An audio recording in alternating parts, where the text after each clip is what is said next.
have to give our dear leader, Barack Hussein Obama, a lot of credit. You know, he's a very smooth operator. I mean, we can cry on demand like that on national TV in front of the whole nation, in front of the whole world. I got to give you your props because you're doing a good job when it comes to the performance art that is your presidency. And if you don't know what I'm talking about, Obama just gave a speech about gun violence and gun control, where he, at the end of it, or towards the end of it, began to cry. I mean, you'll see a picture right here, and you can see his eyes. Like, he was really crying. It was tears running down his face. I can't say I was really surprised, because he tried to do that one time before. I think it was about some other gun violence situation. It might have been about a year or two ago, but he was unsuccessful in generating any tears. But now he's been able to actually generate the tears. So shout out to him for that. But the content of his speech wasn't really there, because what he wants to do is to have some executive action to have tougher gun laws. He says he wants to give money to enforce the gun laws we have on the books. He wants to have more access to mental health treatment. He wants to pass laws that require states to run mental background checks, and he wants to close the gun show loophole. It's a lot to unpack right there, but I'm gonna just start at the beginning.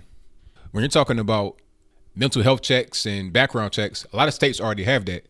If you go to North Carolina, before you're able to get a gun in a legal way, you have to have your previous health records reviewed to see if there's any mental instability going on. There's a lot of states like that already. When he says that he wants to do that, what he wants to do is make every state do it. But it's not like no states are doing it right now. He wants to make it appear as though it's not happening so he can get his point across, so he can get his demands met. And there are many things that he can't do that he wants Congress to do. So again, as he normally does, he kind of like throws them under the bus and say, you know, this is what I want to do. Congress, make it happen. Something else he wants to have is the smart tech. Now, if you don't know what smart tech is, as far as it relates to guns, these are guns that will not fire unless the person who is the quote unquote owner of the gun is holding it. But there are many flaws with smart tech. One of the main flaws is that what about in a dangerous situation where the gun malfunctions?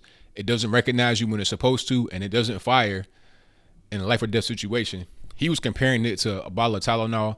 I don't think a bottle of Tylenol being protected from a child is the same thing as a gun being protected from a child, right? A bottle of Tylenol, you're not really going to need that to protect your life in a moment's notice, but a gun you will. And if that gun malfunctions, that could be the difference between you living and dying, right? And another thing about smart tech is very dangerous, because the whole thing about it is that it's like an electronic recognition system.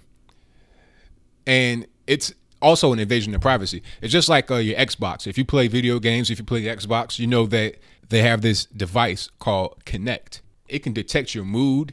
It can see if you're sleepy. It can see all of that because it's scanning your body, and then it's giving your body metrics to its system, and it reads it and it computes what's going on. And it's pretty accurate to the point where it's a little scary. And it's a similar thing going on with the guns because they can be controlled remotely. I think the person who came up with the smart tech for the guns, or one of the people, actually filed a patent for a kill switch. Now, what this means is your gun will be able to be remotely turned off by someone who's not even nowhere near around you. And this goes back to the GVRO I talked about in a previous video. The GVRO, to talk about it briefly, is a gun violence restraining order. They have that in California, where if your family, friends, or a neighbor or somebody thinks that you're having a mental problem or something's going on with you, they can petition the court for a judge to decide if they want to issue a GVRO on you, which is like a restraining order filed on your behalf against you, and they can take your guns away.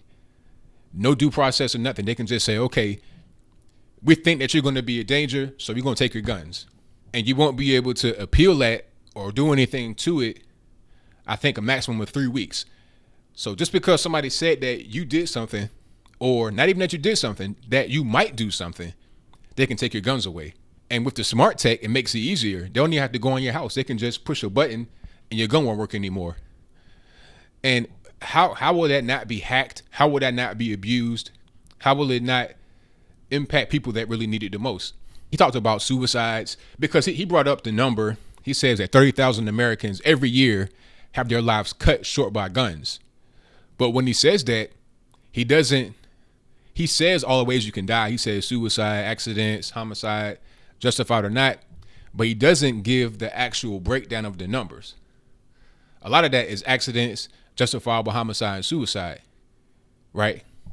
Now he's saying that the enhanced gun controls, I'm using air quotes, the enhanced gun controls would stop a lot of that, right? But how would a smart tech gun stop suicide, right?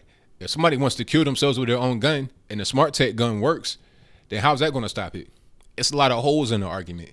And beyond that, states have rights for a reason, because what makes sense, and really it should be states' rights and also a region to region, because what makes sense in Chicago, Illinois may not make sense in somewhere in the middle of nowhere in the state of Illinois. And to make these rules from Washington, D.C.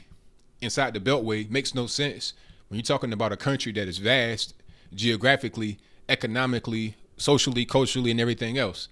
You have very warm temperate regions that stay warm all year. You got very remote, cold, mountainous regions. You got desert. You got all of that, all within one country.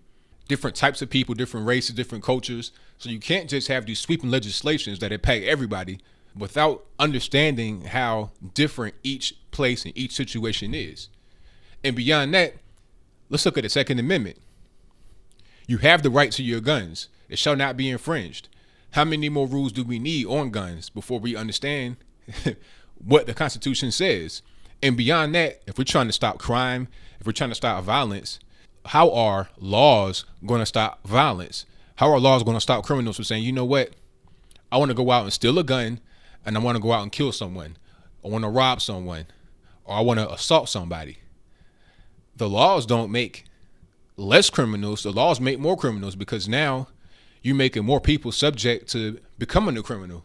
Not in the sense that they're going to go out and rob and shoot and kill somebody, but maybe they give a gun to their son and they didn't go through the federal registration process to make sure that the gun went to him, or the gun got passed on in an inheritance, and now they're a criminal because they broke some kind of obscure, crazy law that some wacko lawyer in the Beltway made up for somebody that lives in Podunk Nowhere, Arkansas, right? That's what, when I hear stuff like this, when I hear President Obama talk about gun control, that's what I think about. I think about laws that are made way on the East Coast in the Beltway that affect the whole nation, and it's too much of a blanket thing. People live in rural areas. People live in high urban areas. You have to have laws that make sense for everybody. And the best law is to allow everyone to be able to have their rights that are outlined in the Constitution. That's why it was made in the first place. That's all I gotta say for this video. If you like what you heard, please rate, comment, share, subscribe. Peace.